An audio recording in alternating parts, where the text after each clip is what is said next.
Dear students, because of Corona, we moved to the online method of learning. Don't forget to wear mask and to keep social distancing. Today we move to chapter 1, The Best Christmas Present in the World by Michael Morpurgo. The full name of the author is Michael Andrew Bridge Morpurgo, born on 5th October 1943.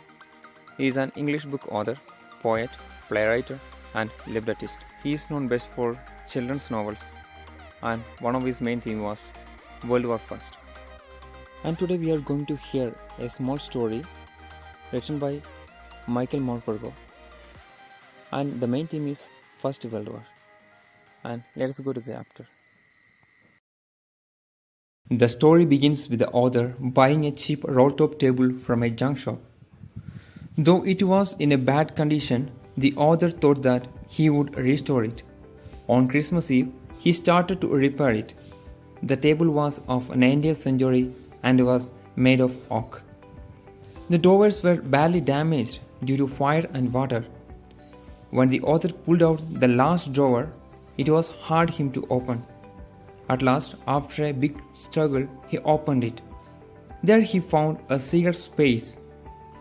In that secret space, there was a small tin box.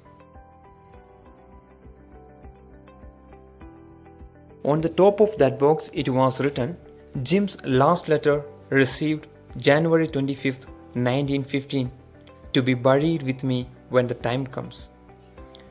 Inside the tin box, there was an envelope with the address written on it. Mrs. Jim McPherson, 12th Copper Beaches, Birdport. The date on the envelope was December 26, 1914. In this chapter, we can see a mental struggle faced by the author to open and read the envelope of another person. At last, the curiosity made him to read the letter. The author began to read the letter. It was written by Jim McPherson, a captain from the English army, to his wife, Connie. He had narrated a beautiful incident that took place on the battlefield on Christmas Day. It was Christmas Day and the British and Germans were at war. Both the armies were in their respective trenches. All of a sudden, he saw someone waving a white flag from the German side. He heard German soldiers wishing them Merry Christmas. Some of the British soldiers also wished them the same. Surprisingly, they saw German soldiers moving towards them. He thought it could be a trick, but the German soldiers brought canned meat and wine.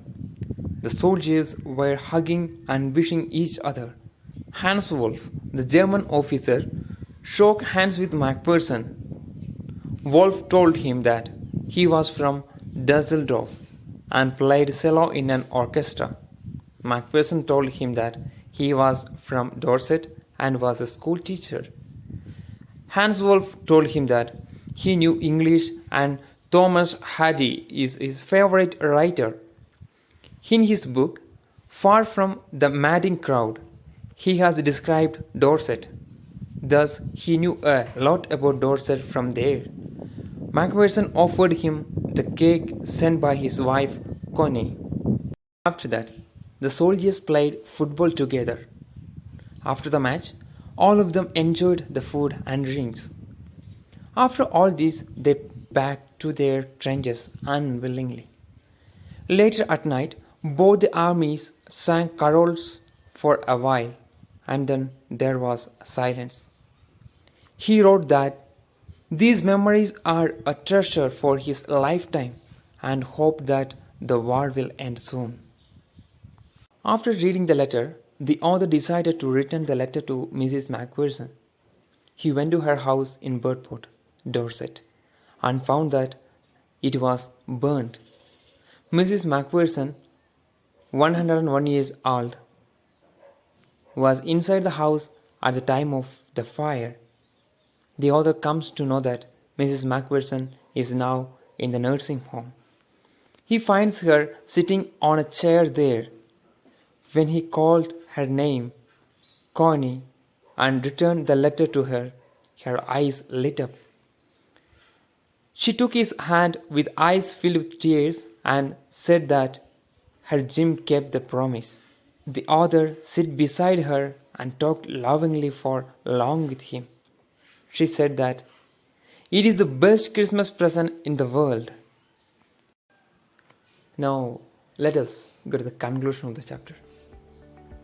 Here, the story states that war brings only destruction and sadness in the world. Only the path of peace will lead us to the happiness and welfare of the mankind.